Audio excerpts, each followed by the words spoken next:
என் மண் என் மக்கள் புது புரட்சி நடைபயணம் நீ துணிவு. பாரத் மாதா கி, பாரத் மாதா கி. மாநில தலைவர் மாவட்ட தலைவர் திரு வேதா சுப்பிரமணியம் அவர்கள் இப்பொழுது வரவேற்புரை நிகழ்த்துவார். பாரத் மாதா கே, பாரத் மாதா கே. பாரத அன்னையின் புகழ், பாரத அன்னையின் புகழ். நம்முடைய வருங்கால முதலமைச்சர் தமிழகத்தினுடைய அரசியல் வானில் மிகப்பெரிய மாற்றத்தை உருவாக்குவதற்காக இன்றைக்கு தமிழகத்தில் எண்மண் எண்மக்கள் யாத்திரையை துவக்கி 222வது தொகுதியாக இன்றைக்கு சென்னையுடைய நுழைவாயிலான தாம்பரம் சட்டமன்ற தொகுதியின் சார்பில் நடைபெறக்கூடிய இந்த எண்மண் எண்மக்கள் யாத்திரை நிகழ்ச்சிக்கு வருகை தந்திருக்கக்கூடிய தமிழகத்தினுடைய விடிவெள்ளி 2024 தமிழகத்தினுடைய முதலமைச்சராக பொறுப்பேற்க உள்ள தலைவர் அண்ணாமலை அவர்கள் இன்றைக்கு நம் மத்தியிலே உரையாற்ற இங்கே வந்து வருகை தந்திருக்கின்றார்கள். அவரை உங்கள் அனைவர் சார்பில், குறிப்பாக தாம்பரம் தொகுதி மக்கள் சார்பில் வருக வருக வருக என வரவேற்பதில் பெருமகிழ்ச்சி கொள்கின்றோம். திரளாக வந்திருக்கக்கூடிய அனைத்து மக்களுக்கும் உங்களுடைய எதிர்பார்ப்பை நிறைவேற்றுகின்ற வகையில் தமிழகத்திலே மிகப்பெரிய ஒரு ஊழலற்ற சமதர்ம சமுதாயத்தை அமைப்பதற்காக தமிழகம் முழுவதும் எண்மண் எண்மக்கள் யாத்திரைக்கு நடைபயணம் மேற்கொண்டுள்ள நம்முடைய தலைவர் அவர்களை வருக வருக என வரவேற்பதிலே மற்றற்ற மகிழ்ச்சி கொள்கின்றேன். பாரத் மாதா கே, பாரத் மாதா கே. மாநில தலைவர் வந்துவிட்டார். மாநில தலைவர் எண்மண் எண்மக்கள் யாத்திரை நாயகன் திரு அண்ணாமலை IPS அவர்கள் இதோ வந்து கொண்டிருக்கிறார். மாநில தலைவர் யாத்திரை நாயகன் திரு அண்ணாமலை அவர்கள் இதோ வந்துவிட்டார். பாரத் மாதா கி, பாரத் மாதா கி, பாரத் மாதா கி, பாரத் மாதா கி, பாரத் மாதா கி.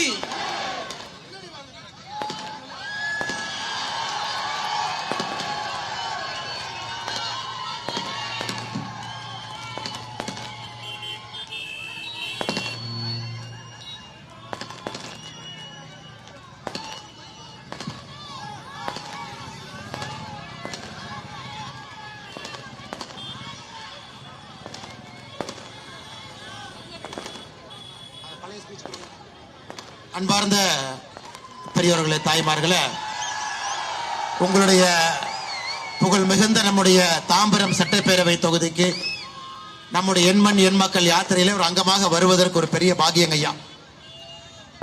குறிப்பாக தமிழகத்தில் எல்லா இடத்திலும் கூட நம்முடைய யாத்திரையில நடந்து சென்று கொண்டிருக்கிறோம்.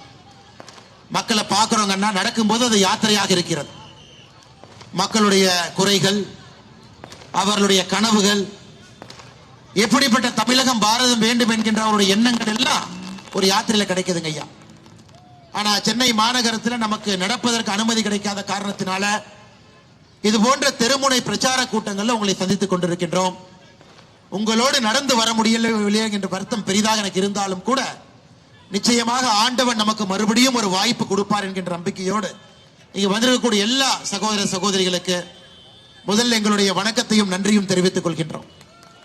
ஐயா, அந்த யாத்திரை ஜூலை 28ஆம் தேதி ராமேஸ்வரத்தில் ஆரம்பித்து 200 தொகுதிகளை தாண்டி இன்னைக்கு தாம்பரத்தில் நின்று கொண்டிருக்கின்றோம். வருகின்ற 27ஆம் தேதி இந்த மாசங்க ஐயா இடத்துல 234வது தொகுதியாக யாத்திரை முடிவடைகின்ற நேரத்தில் நம்முடைய பாரத பிரதமர் நரேந்திர இந்த யாத்திரையினுடைய கடைசி தொகுதிக்கு வர இருக்கின்றார். தமிழகத்தில் நிச்சயமாக இந்த யாத்திரை ஒரு அரசியல் மாற்றத்தை ஏற்படுத்தி இருக்கு. காரணம், இது அண்ணாமலை அவர்களுடைய யாத்திரையோ பாரதிய ஜனதா கட்சியினுடைய யாத்திரை.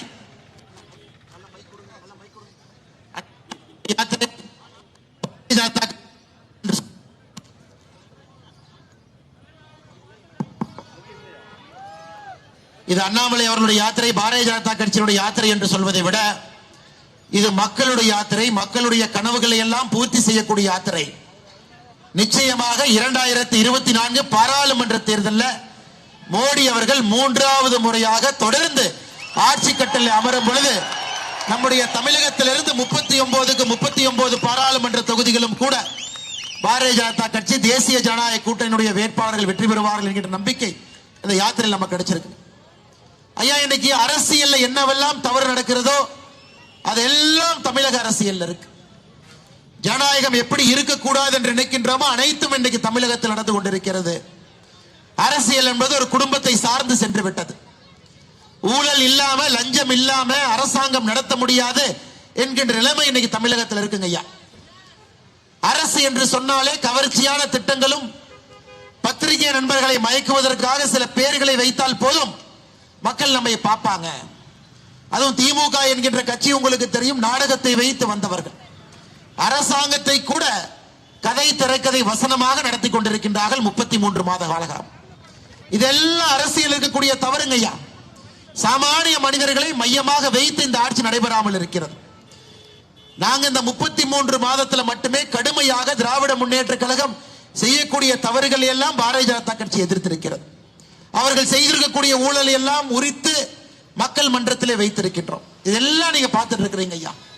2024 பொறுத்தவரை தமிழகத்தில் இருக்கக்கூடிய அரசியலுக்கு முற்றிலும் மாறுபட்ட 10 ஆண்டு காலமாக நல்லாட்சி கொடுத்துக் கொண்டிருக்கக்கூடிய பாரத பிரதமர் நரேந்திர மோடி அவர்கள் 3வது முறை வரப்போகின்றார் என்பதை முழுமையாக நம்பி இந்த தேர்தல் நடக்குதுங்க ஐயா.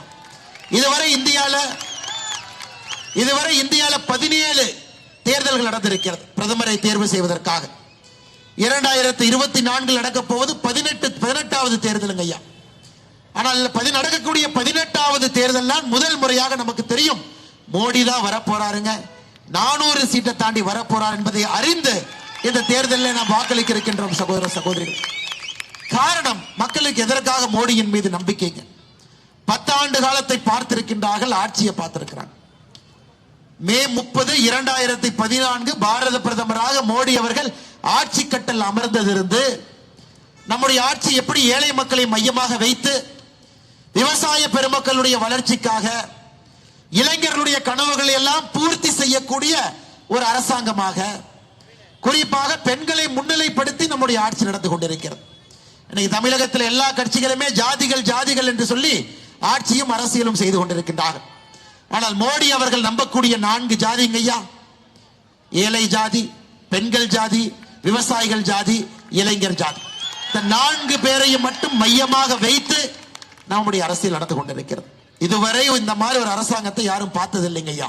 10 ஆண்டு காலம் கடந்தும் இந்திய ஜனநாயகத்தில் ஒரு குண்டூசி திருடி விட்டார்கள் என்கின்ற குற்றச்சாட்டு நம்முடைய ஆட்சியின் மீது, மோடி அவர்கள் மீது மட்டுமில்லைங்க, மிச்சம் இருக்கக்கூடிய 75 அமைச்சர்கள், மொத்தமா 76 பேர் நம்முடைய மந்திரி சபையில் இருக்காங்க ஐயா. மோடி அவர்களோடு இருக்கக்கூடிய 75 அமைச்சர்கள் மீதும் கூட ஒரு குண்டூசி திருடிவிட்டார்கள் என்கின்ற குற்றச்சாட்டு வைக்காத அளவுக்கு நம்முடைய ஆட்சியை வெளிப்படையாக நடத்தி இருக்கின்றோம். இது இந்திய ஜனநாயகத்திற்கு ரொம்ப புரிதுங்க ஐயா. இரண்டாவது, நம்முடைய ஆட்சியை பொறுத்தவரை இந்தியாவிற்கு எது நல்லதோ தொலைநோக்கு பார்வையாக தைரியமாக அந்த முடிவுகளை எடுத்திருக்கின்றோம். எலெக்ஷனுக்கு ஓட்டு போடுவாங்க, மக்களை சமாதானப்படுத்தலாம், அடுத்த வருஷம் நம்ம பலன் கிடைக்கும். நம்முடைய ஆட்சி அனைத்தும் இந்தியாவிற்கு எது நல்லது.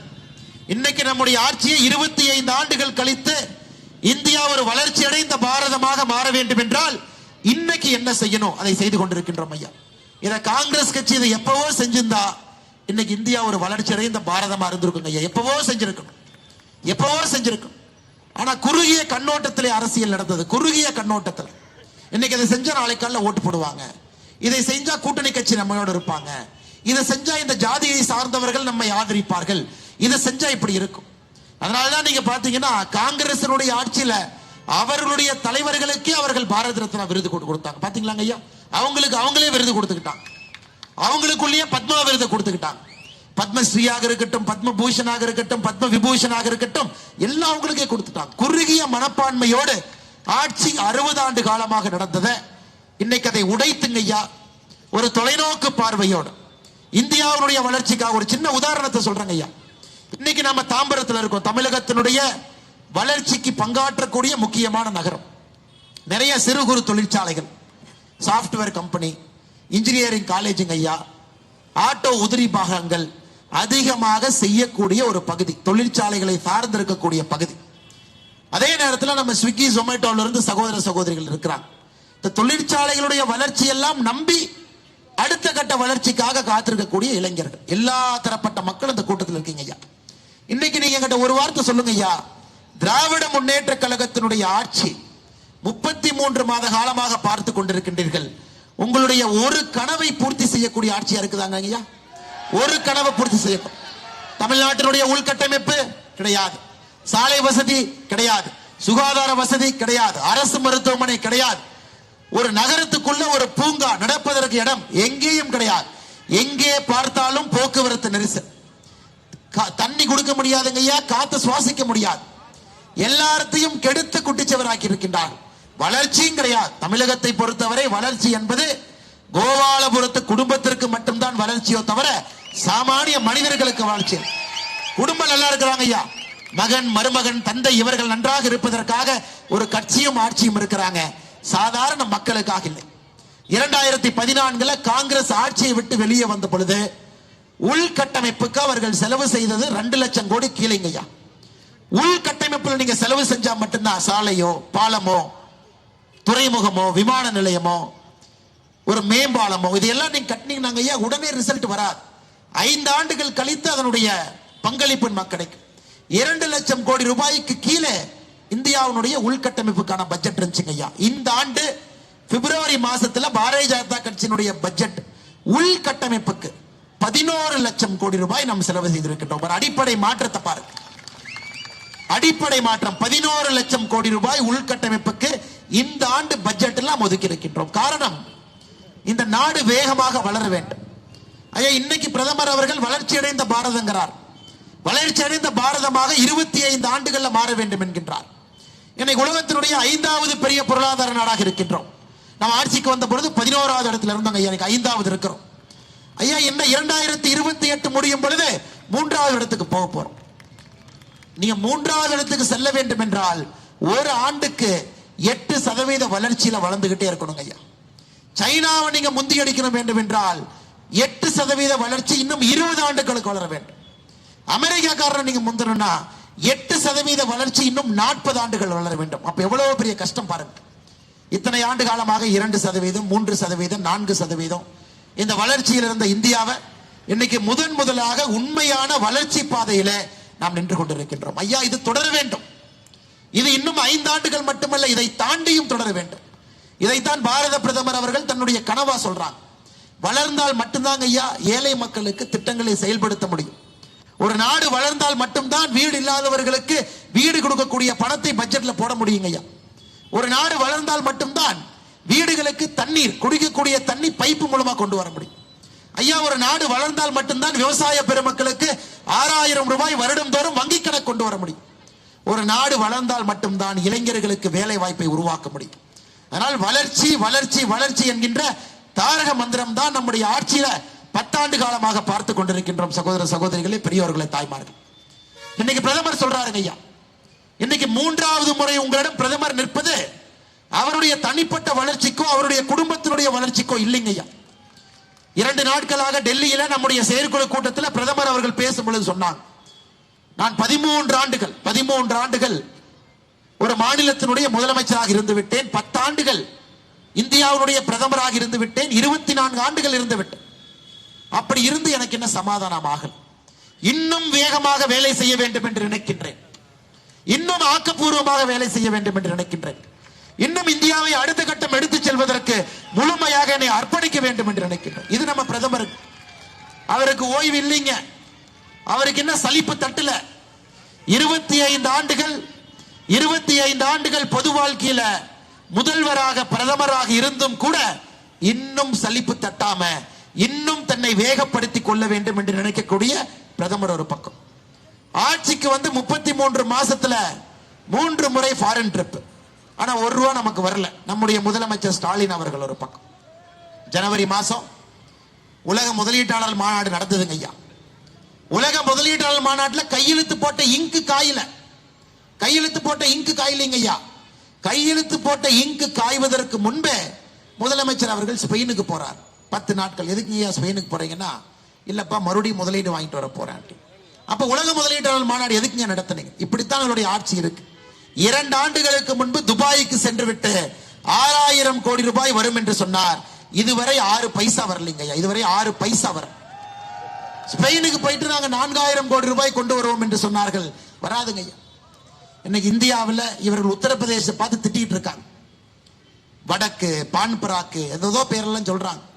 உத்தரப்பிரதேசல 2023 உலக முதலீட்டாளர் மாநாட்டில் உத்தரப்பிரதேச நீங்க பார்த்திருக்கீங்க. 33 லட்சம் கோடி ரூபாய் உத்தரப்பிரதேசக்குள்ள பணம் உள்ள வந்திருக்குங்க ஐயா. தமிழகம் நம்முடைய மாநிலம் எப்படி இருந்த மாநிலத்தை எப்படி ஆக்கி வச்சிருக்காங்க பாருங்க. 6,60,000 கோடி ரூபாய் நமக்கு வந்துச்சு. இன்னைக்கு இந்தியாவில் ஒரு பணத்தை போட வேண்டும் என்று விரும்பக்கூடிய ஒரு நிறுவனம் உத்தரப்பிரதேச போடுறாங்க, குஜராத்தில் போடுறாங்க. அங்கே போட்டால் வளர்ச்சி என்று நினைக்கின்றார். அங்க போட்ட அந்த பணத்திற்கான வேல்யூ நினைக்கிறாங்க ஐயா. பணத்துக்கு யாருக்கு கப்பம் கட்ட வேண்டாம்.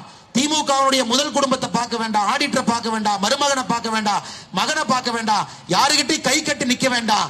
அங்க யோகி அரசு கிட்ட போனா ஒரே கையெழுத்துல வேலை நடக்குது. இன்னைக்கு தமிழகம் தன்னுடைய வளர்ச்சியை திராவிட முன்னேற்ற கழகத்தால் இழந்து கொண்டிருக்கின்றோம். கடன்கார மாநிலமாக நம்மை மாற்றி வைத்திருக்கின்றார்.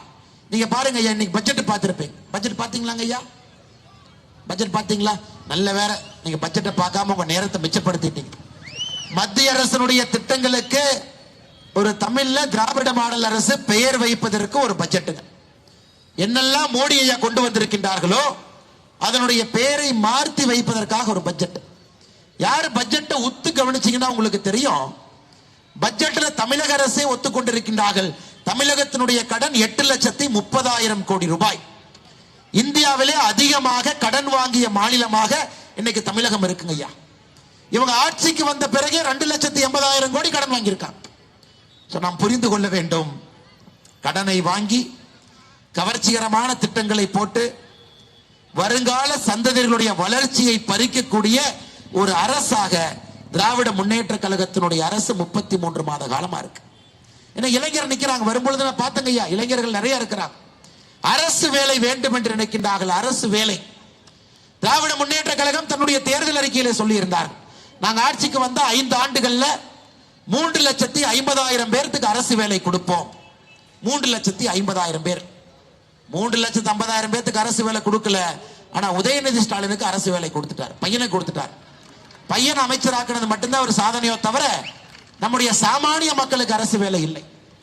3,50,000 பேருக்கு 5 ஆண்டுகள் அரசு வேலை என்றால் திமுக இந்த நேரத்துக்கு ஐயா 1,75,000 பேருக்கு அரசு வேலை கொடுத்திருக்க வேண்டும். இன்னைக்கு பட்ஜெட்ல சொல்லி இருக்கிறாங்க 60,000 பேருக்கு அரசு வேலை கொடுத்திருக்கும். அதுவும் பொய்யுங்க ஐயா. TNPSC group 1, 2, 2A, 3, 4 combined engineering exam, tourist exam, இந்த 6 பரீட்சை மட்டும்தான் திமுக கடந்த 33 மாதத்தில் நடத்தி இருக்கின்றார். இந்த 6 பரீட்சைக்கு மொத்தமா சேர்த்தி அரசு வேலை கிடைத்திருப்பவர்களே 10,600 பேர். ஆனா இன்னைக்கு பட்ஜெட்ல 60,000 என்று சொல்லுகின்றார். நம்முடைய கணக்குப்படி வெறும் 10,600 பேர் மட்டும்தான் இந்த 33 மாத காலத்துல டிஎன்பிசி மூலமாக அரசு வேலை கிடைத்திருக்கு. மிச்சம் 50,000 பேர் எங்கீங்க? சும்மா பார்ட் டைம் கொடுத்தவங்கள அரசு வேலைன்னு சேர்த்திட்டு இருக்கிறாங்க. 3,50,000 பேருக்கு அரசு வேலை கொடுப்போம் என்று சொன்னவர்கள், இந்நாள் 1,75,000 பேருக்கு அரசு வேலை கொடுப்போம் என்று சொன்னவர்கள் இன்னைக்கு 10,600 பேருக்கு மட்டும் டிஎன்பிசி கொடுத்திருக்காங்க ஐயா. இதே மோடி ஐயா சொன்னாங்க 500 நாட்கள்ல 10 லட்சம் பேருக்கு மத்திய அரசிலே வேலை வாய்ப்பு என்று சொன்னார்கள். இன்னைக்கு 10 லட்சம் பேருக்கும் மத்திய அரசிலே வேலை வாய்ப்பை உருவாக்கி காட்டி இருக்கின்றோம் நம்முடைய அரசிலே. ஐயா இந்த அரசுங்கிறது இன்னைக்கு பட்ஜெட்டை பாருங்க ஐயா. மத்திய அரசு போஷன் அபியான் திட்டம்னு ஒரு பேருங்க ஐயா. அதாவது 6 வயதுக்கு கீழே இருக்கக்கூடிய குழந்தைகள், கர்ப்பிணி பெண்கள், தாய்மார்களுக்கு ஊட்டச்சத்துக்காக மத்திய அரசு திட்டம், மோடி ஐயா திட்டம். தமிழ்நாட்டில் இன்னைக்கு புது பேர் வச்சிருக்காங்க, ஊட்டச்சத்தை உறுதி செய் அப்படின்னு திட்டத்துக்கு பேர் வச்சு திராவிட மாடல் அரசு பட்ஜெட்ல ஓடி இருக்காங்க. அனைத்து பணமும் கொடுப்பது மோடி ஐயா.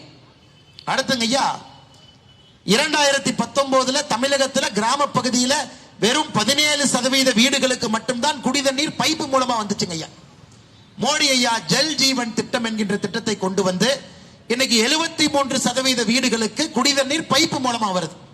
இன்னைக்கு பட்ஜெட்ல புது பேர் வச்சிருக்கிறாங்க, குழாய் மூலமாக குடிதண்ணீர் திட்டமா. பாருங்க, இதெல்லாம் 3 ஆண்டுகளாக நாம் நடைமுறைப்படுத்திக் கொண்டிருக்கக்கூடிய திட்டங்களுக்கு புது பேர் வைக்கிறாங்க. பிரதம மந்திரியினுடைய வீடு கட்டும் திட்டத்திற்கு புது பேர் இன்னைக்கு கலைஞர் கருணாநிதி கனவு இல்லம் திட்டம். பிரதமரின் கிராம சாலை திட்டத்திற்கு புது பெயர் முதல்வரின் கிராம சாலை திட்டம். மகளிர் சுயஉதவி குழுவுக்கு வரக்கூடிய எல்லா பணமும் மத்திய அரசு, அதற்கு திராவிட மாடல் மகளிர் சுயஉதவி குழு திட்டம். சகி நிவாஸ், இது போன்ற நகரத்தில் நம்முடைய சகோதரிகள் படிச்சுட்டு இருக்காங்க, வேலை செய்யறாங்கன்னா அவர்களுக்காக ஹாஸ்டல் மோடியை நடத்துறாங்க. தமிழகத்தில் மட்டுமே 20 விடுதிகள் இருக்கு. இந்த சகி நிவாஸ் திட்டத்திற்கு இன்னைக்கு தமிழக அரசு வைத்திருக்கக்கூடிய பெயர் தோழி விடுதி. நகரங்கள் எல்லாம் பசுமை வழிச்சாலைகளாக மாற்றிக் கொண்டிருக்கின்றோம். தமிழகத்தில் 10 பசுமை வழித்தறைகள் வந்துருச்சுங்க ஐயா.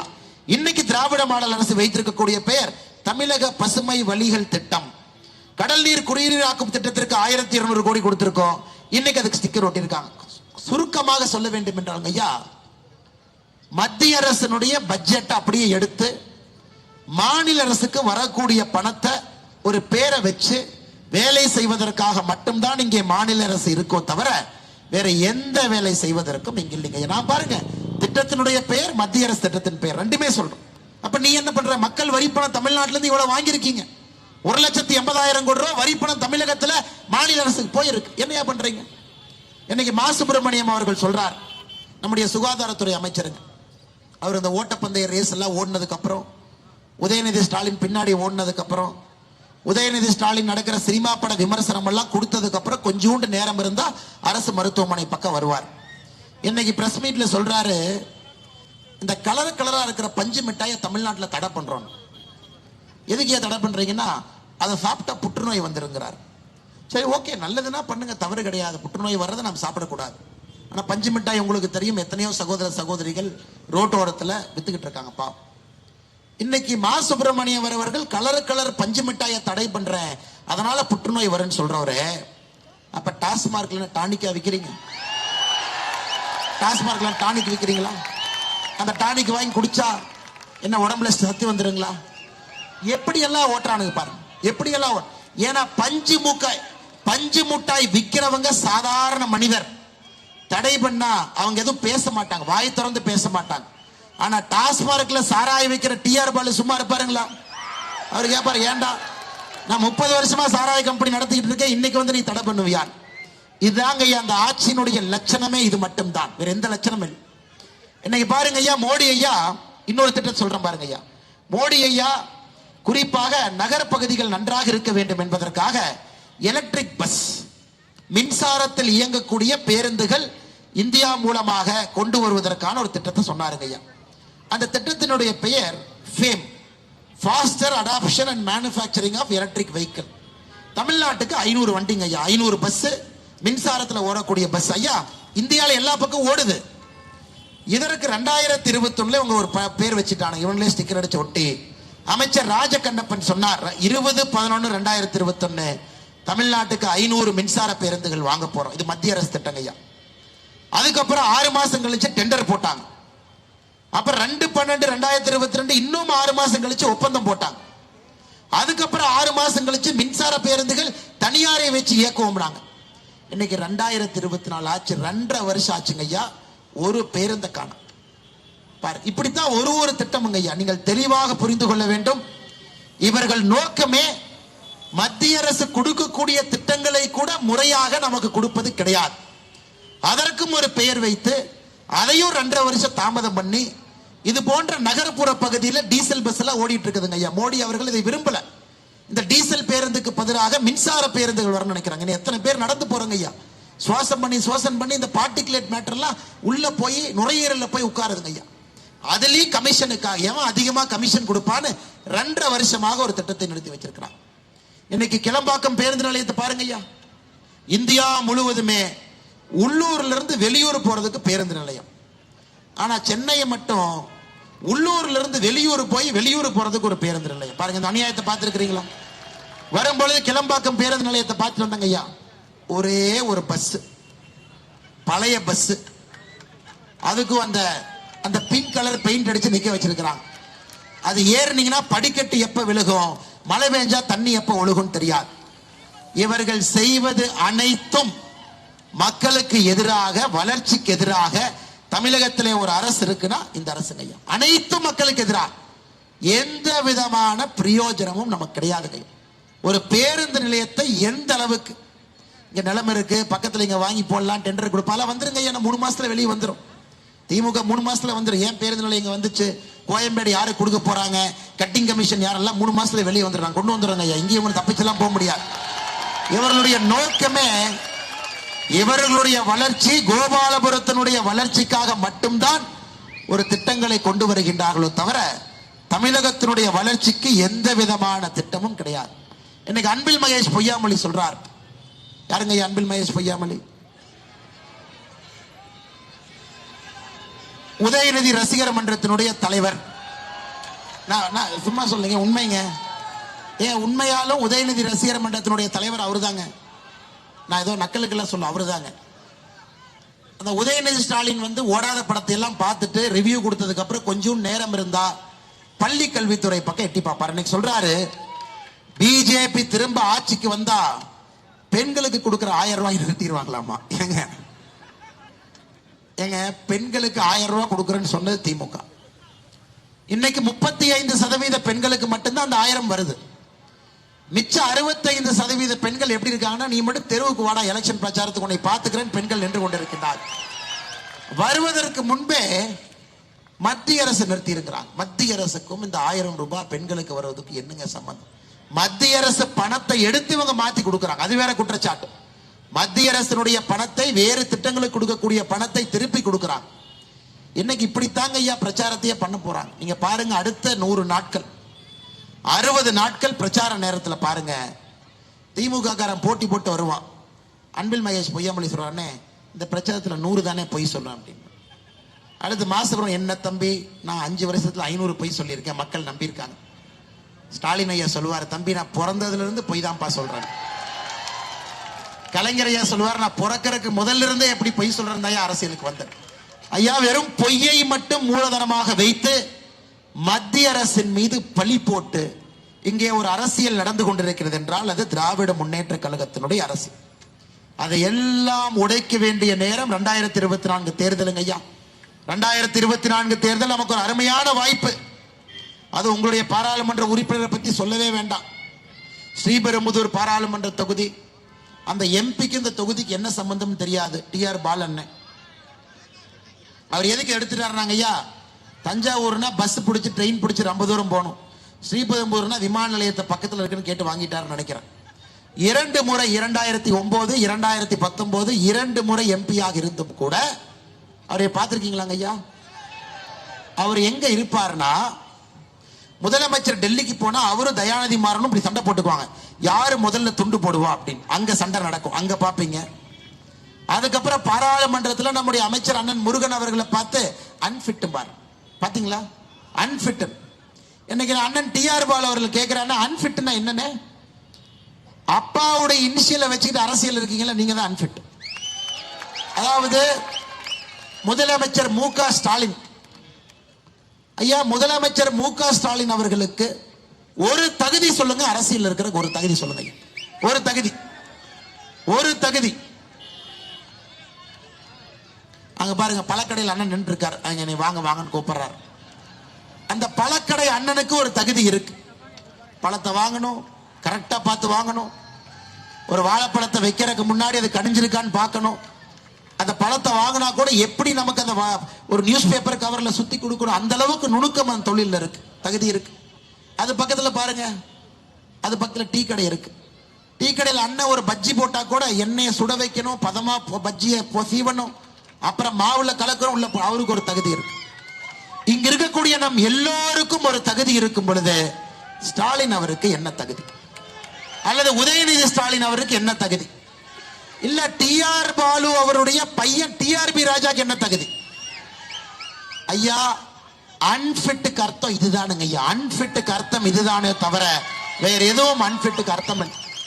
கொள்ளையடிப்பது அன்பிட்டு, குடும்ப ஆட்சி அன்பிட்டு, முதலமைச்சருக்கு ஜால்ரா போறது அன்பிட்டு, பொய் சொல்லுவது அன்பிட்டு. இந்த அன்பிட்டுக்கெல்லாம் ஃபிட்டா இருக்கக்கூடிய யாருன்னா டிஆர் பாலு, அன்பிட்டுக்கு ஃபிட்.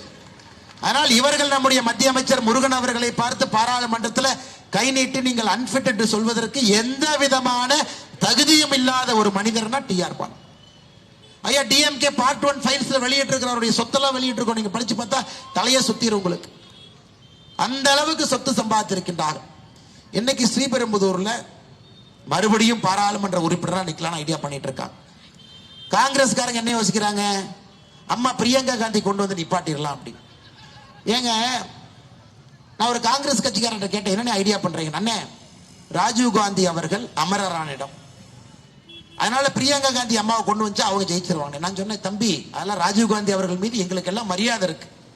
நம்முடைய மண்ணில் அவருக்கு நடந்த துயரமான சம்பவத்துக்கு நாங்க வருத்தப்படுறோம். ஆனா ராஜீவ் காந்தியை கொன்ன குற்றவாளியின் மீது கை போட்டு நிற்கக்கூடிய முதல்வர் கூட்டணியில வச்சுட்டு எப்படியா நீ ஓட்டு கேட்பேன்?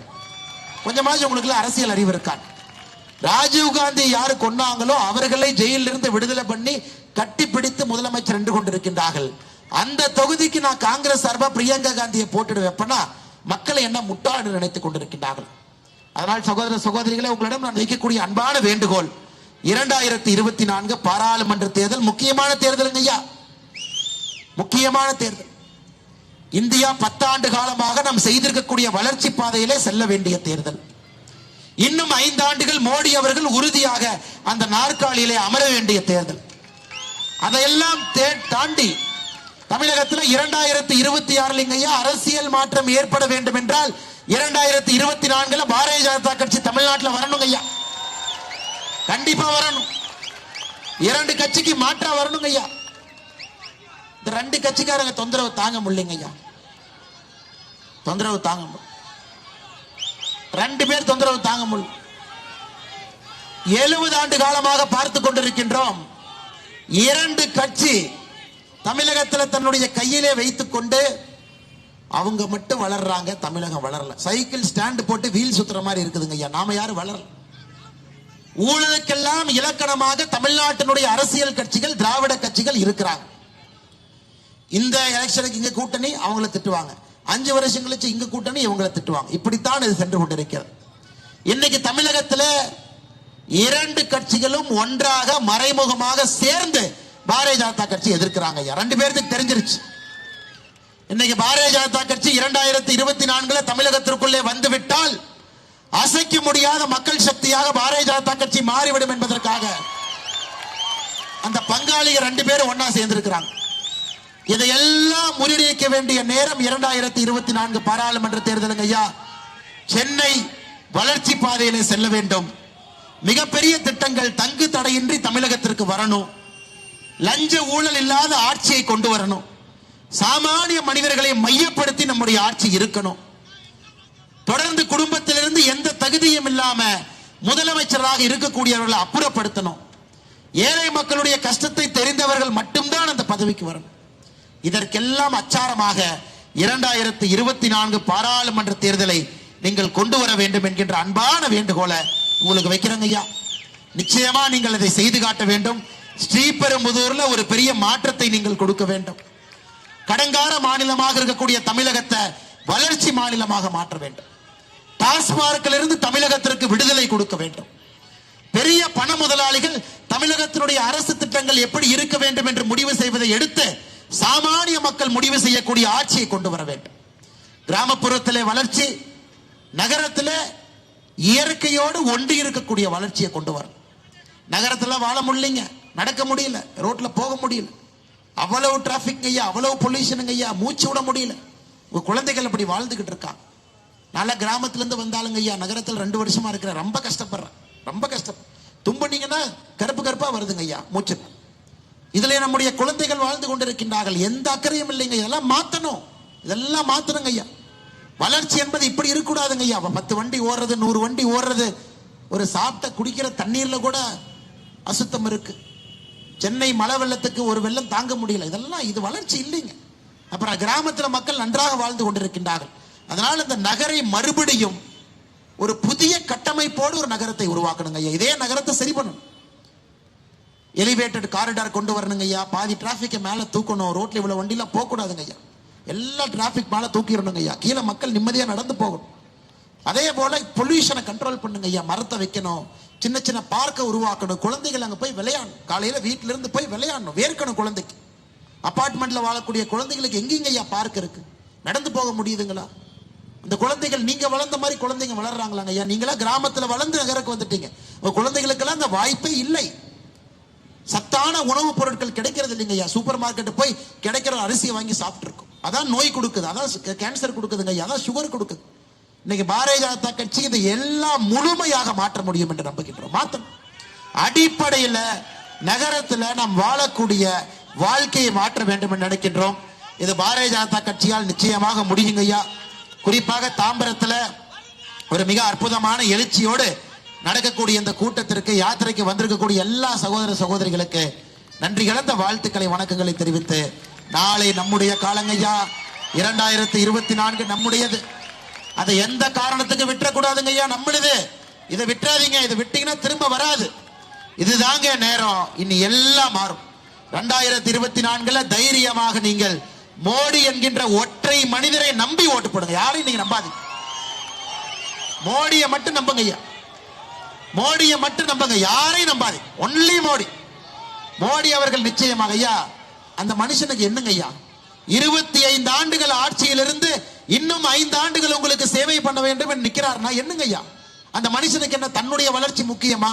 அந்த மனிதனுக்கு என்ன பையன் பொண்ணு இருக்கிறாங்களா, மருமக இருக்கிறாங்களா, ஆடிட்டு இருக்காங்களா? அந்த மனிதனுடைய குறிக்கோள் வளர்ச்சி அடைந்த பாரதத்தை உருவாக்கி விட்டுத்தான் அரசியலிருந்து செல்ல வேண்டும் என்று கொண்டிருக்கிறார். ஆனால் அந்த மனிதனுடைய ஆசையை கைவிடாம நீங்கள் அவரோடு இருக்க வேண்டும் என்கின்ற அன்பான வேண்டுகோளை உங்களுக்கு வைத்து, வாய்ப்பு கொடுத்த மேடையில் இருக்கக்கூடிய எல்லா தலைவர்களுக்கும் ஒரு பெரிய நன்றியை தெரிவித்து, மாவட்டத்தினுடைய தலைவராக இருக்கக்கூடிய ஆற்றல் மிகுந்த தலைவர் வேதா சுப்பிரமணியம் அவர்கள் மிகச்சிறப்பாக அந்த கூட்டத்தை நடத்தி கொண்டிருக்கின்றார்கள். நன்றி தெரிவித்து, நம்முடைய பெருங்கோட்ட பொறுப்பாளர் நாளை குடும்பத்தில் தன்னுடைய சொந்த சகோதரருக்கு திருமணம் இருந்து கூட இந்த யாத்திரையில பங்கேற்று கட்சியினுடைய வளர்ச்சிக்கு அரும்பாடு படக்கூடிய அருமை சகோதரர் வினோஜ் செல்வம் அவர்கள் நன்றி கலந்த வாழ்த்துக்களை வணக்கங்களை தெரிவித்துக் கொள்கின்றேன். மாவட்டத்தினுடைய பார்வையாளர், மாநிலத்தினுடைய மூத்த தலைவர், பன்னெடுங்காலமாக பாரதிய ஜனதா கட்சியினுடைய வளர்ச்சிக்காக பாடுபடக்கூடிய துணைத் தலைவர் அண்ணன் டால்பின் ஸ்ரீதரன் அவர்களுக்கு என்னுடைய வாழ்த்துக்களை வணக்கங்களை தெரிவித்துக் கொள்கின்றேன். நம்முடைய முன்னாள் சட்டமன்ற உறுப்பினர் அம்மா காயத்ரி தேவி அவர்கள் வருவதற்கு முன்னாடி பேசிக்கிட்டு இருந்தாங்க. மோடி அவர்களுடைய கரத்தை வலுப்படுத்துவதற்காக பாரதிய ஜனதா கட்சியில் இணைந்து பணி செய்து கொண்டிருக்கின்றார்கள். அவர்களுக்கு நன்றி கலந்த வாழ்த்துக்களை வணக்கங்களை தெரிவித்து, தொகுதி அமைப்பாளர் சகோதரி மீனாட்சி அவர்களுக்கு என்னுடைய சிறப்பான நன்றிகளை வாழ்த்துக்களை தெரிவித்துக் கொள்கின்றேன். மாவட்ட துணைத் தலைவர்கள் நாகராஜன், புவனேஸ்வரி அவர்களுக்கு, செயலாளர்கள் குருநாதன், ஆனந்தகுமார் அவர்களுக்கு, நம்முடைய ஆற்றல் மிகுந்த ஒன்றிய தலைவர்கள் செம்பாக்கம் ஒன்றிய தலைவர் பாலசுப்ரமணியம் அவர்கள், மாடம்பாக்கம் மகரம் அண்ணன் கண்ணன் அவர்கள், சிட்லப்பாக்கம் மதுக்குமார் அவர்கள், தாம்பரம் கிழக்கு கணேசன் அவர்கள், தாம்பரம் மேற்கு ராஜா அவர்கள், இரும்புலியூர் ஒன்றிய தலைவர் ராஜேந்திரன் அவர்கள், பெருங்குளத்தூர் முடிச்சூர் கஜேந்திரன் அவர்கள், இளைஞரணியினுடைய மாநில பொதுச்செயலராக இருந்து அருமை சகோதரர் மோகன்குமார் அவர்கள் இந்த யாத்திரைக்காக கடுமையாக உழைத்திருக்கின்றார்கள். அவருக்கும் என்னுடைய நன்றி கலந்த வாழ்த்துக்களை வணக்கங்களை தெரிவித்து, மேடையில் இருக்கக்கூடிய எல்லா நம்முடைய தலைவர்களுக்கு, பத்திரிகை நண்பர்களுக்கு, இந்த யாத்திரையினுடைய கதாநாயகன் நீங்க தாங்க. நீங்கள்னா யாத்திரை இல்லை. தமிழகத்திலே பட்டி தொட்டி எல்லாம் கடந்து விட்டதை உறுதியாக சொல்லுகின்றேன். எப்ப இந்த யாத்திரை வந்து உங்களுடைய யாத்திரையாக நீங்கள் எடுத்துக்கொண்டீர்களோ அப்ப இது மக்கள் இயக்கமாக மாறிவிட்டதுங்க. யாத்திரை ஆரம்பித்த பொழுது பாரதிய ஜனதா கட்சியினுடைய யாத்திரை. ஆனா இன்னைக்கு உறுதியாக சொல்ல வேண்டும், சொல்ல முடியும், ஒரு சாமானிய மனிதன் தன்னுடைய யாத்திரையாக இதை பார்க்கின்றார்கள். தன்னுடைய குழந்தையினுடைய எதிர்காலத்திற்கான யாத்திரையாக பார்க்கின்றார்கள். ஒரு புதிய ஒரு தமிழகம், புதிய இந்தியாவிற்கான யாத்திரையா பார்க்கிறாங்க. இந்த யாத்திரை உங்களுடைய யாத்திரை. அதே நேரத்தில் கடைசியா ஒரு வேண்டுகோளை வைத்துக்கிறாங்க. 234 தொகுதி கடைசி தொகுதி பிப்ரவரி 27 ஐயா திருப்பூரிலே முடியிருக்கிறது. அன்னைக்கு 2 மணிக்கு நம்முடைய பாரத பிரதமர் நரேந்திர மோடி அவர்கள் நம்முடைய கடைசி தொகுதி யாத்திரையிலே பங்கேற்க இருக்கின்றார். ஒரு பெரிய பொதுக்கூட்டத்தோடு தமிழகத்தினுடைய அரசியலை மாற்றக்கூடிய சக்தியாக இந்த யாத்திரை எனக்கு இருக்குங்க ஐயா. அதனால் யாரெல்லாம் முடியும், யாருக்கெல்லாம் நேரம் இருக்கோ உங்களுடைய யாத்திரையில நீங்கள் பங்கேற்பதற்கு பல்லடத்திற்கு, கோயம்புத்தூர் அருகில் நம்முடைய பல்லடத்திற்கு, திருப்பூர் அருகில் இருக்கக்கூடிய பல்லடத்திற்கு 27 மதியம் 2 மணிக்கு நீங்கள் வந்து எங்களை ஆசீர்வதிக்க வேண்டும், உங்களுடைய அன்பை கொடுக்க வேண்டும். தமிழகத்தினுடைய அரசியல் மாற்றத்திற்காக நின்று கொண்டிருக்கக்கூடிய பாரதிய ஜனதா கட்சியை நீங்கள் ஊக்கப்படுத்த வேண்டும். எல்லாவற்றையும் தாண்டி மோடி அவர்களுக்கு உங்களுடைய அன்பை வெளிப்படுத்துவதற்கு நீங்கள் யாத்திரையினுடைய இறுதி தொகுதிக்கு வர வேண்டும் என்கின்ற அன்பான வேண்டுகோளை வைத்து என்னுடைய உரையை முடித்துக் கொள்கின்றேன். நன்றி, வணக்கம். பாரத் மாதா கி, பாரத அன்னையின் புகழ். தாம்பரம் சட்டமன்ற தொகுதியினுடைய நம்முடைய பிரதமருடைய திட்டங்களை பெற்ற பயனாளிகளுக்கு தலைவர் அவர்களை இப்பொழுது வாழ்த்து. பிரதம மந்திரி முத்ரா கடன் திட்டம் திருமதி ராதா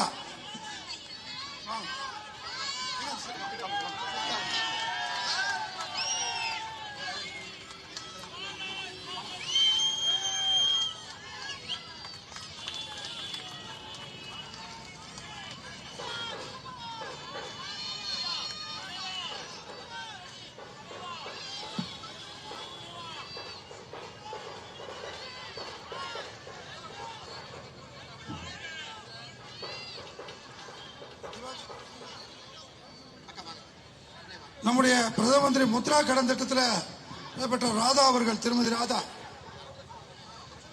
பிரதமரின் அனைவருக்கும் இலவச வங்கி கணக்கு திட்டம் திருமதி யமுனா,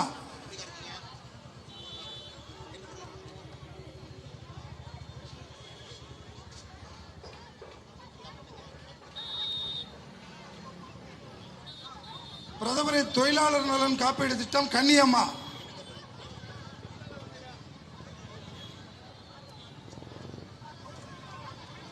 பிரதமரின் மருத்துவ காப்பீடு திட்டம் செல்வி வனிதா,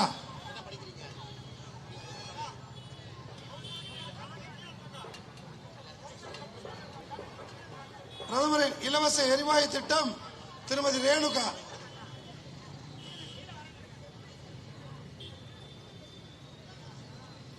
செல்வ மகள் சேமிப்பு திட்டம் திருமதி கல்பனா,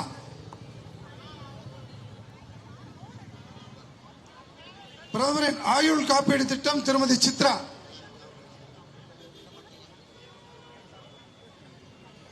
பிரதமரின் விபத்து காப்பீடு திட்டம் திரு பழனி.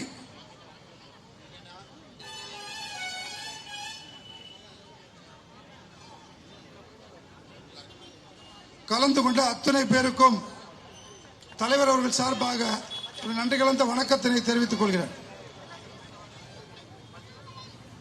நாளைக்கு கொடுங்க. என் மக்கள், என் மண், என் மக்கள், என் மண், என் மக்கள்.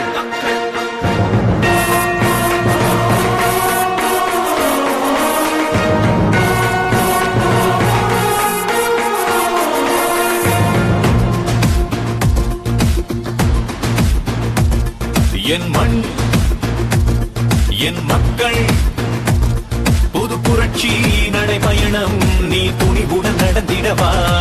என் மண், என் மக்கள், ஒரு மலையாய் நம் தலைவன் நம்முடன் வருகின்றார். இனி ஒரு நாளும் ஊழல் இங்கே தொடர்ந்திட முடியாதே. தமிழ் மண்ணில் இனிமேல் லஞ்சம் என்றொரு கொடுமைகள் இருக்காதே. தமிழகமே தலை நிமிரும் காலம் வந்தாச்சே. என் மண், என் மக்கள், புது புரட்சி நடைபயணம் நீ துணிவுடன் நடந்திடவா.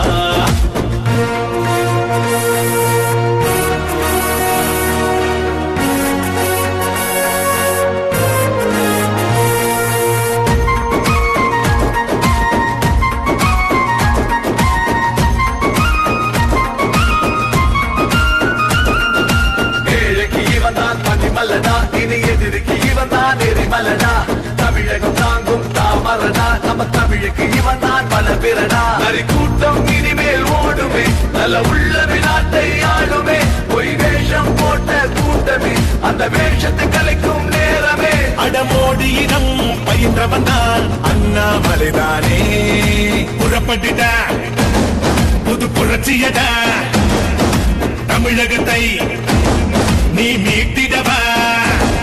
என் மண், என் மக்கள், புது புரட்சி நடைபயணம் நீ துணிவுடன் நடந்திடவா.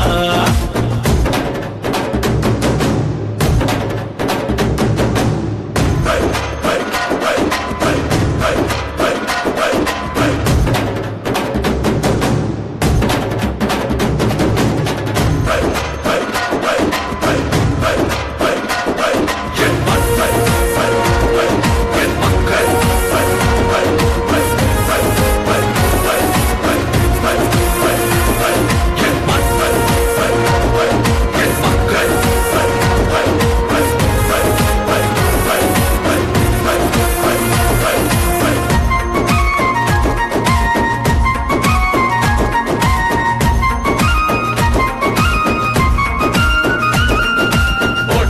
போட்ட மக்களுக்கு வாக்குறுதி துரோகம் நடக்குதடா. டாஸ்மாகில் மக்கள் தள்ளாடுதடா. தாலி அறுக்கும் ஆட்சியடா. எங்க குடும்ப அரசியல் நடக்குது, அதை ஒழிக்க நெஞ்சம் துடிக்குதே.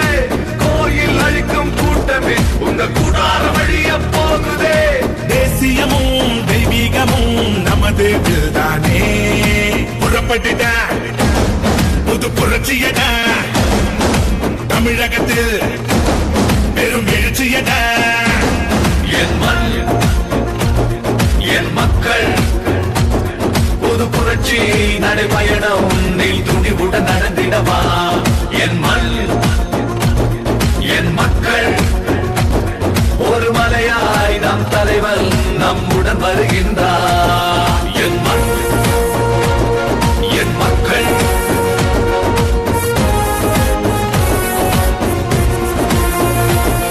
என் மண் என் மக்கள்.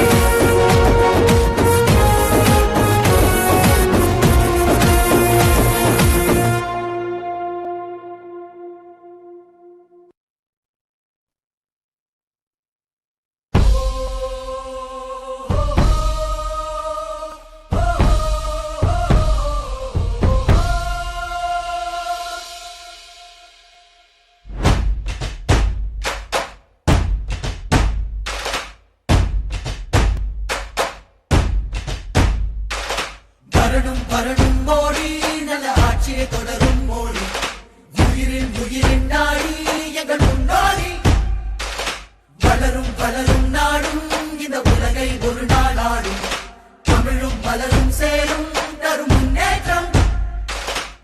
தமிழானி உயர்ந்திடவா, தடைமீறி பறந்திடவா, வரலாற்றை தெரிந்திடவா, தன்மானம் மீட்டிடவா. விடியாத விடியலை நீ பணியாமல் எதிர்த்திடு நீ, துணிவோடு துறந்திடு நீ, வெறி கொண்டு வா மலை, அஞ்சாத இமயமலை, அண்ணாமலை, ஓயாமல் அழிக்கும் மலை. அண்ணாமலை வந்தாச்சே, ஒருவில் ஒரு சொல்லாச்சே. அண்ணாமலை வந்தாச்சே, இருள் நீங்கி விழுந்தாச்சே. அண்ணாமலை வந்தாச்சே, ஒருவில் ஒரு சொல்லாச்சே. அண்ணாமலை வந்தாச்சே, இருள் நீங்கி விழுந்தாச்சே.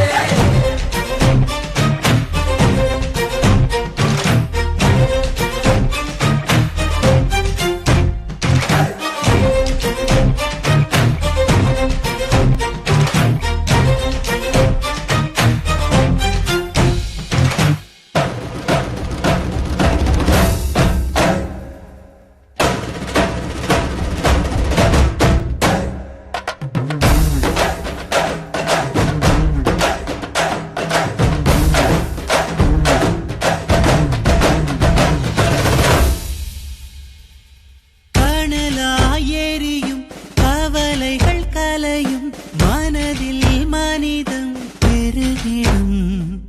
மாநிலம் முழுதும் தாமரைகள் மலரும், தமிழால் தமிழகம் உயர்ந்திடும்.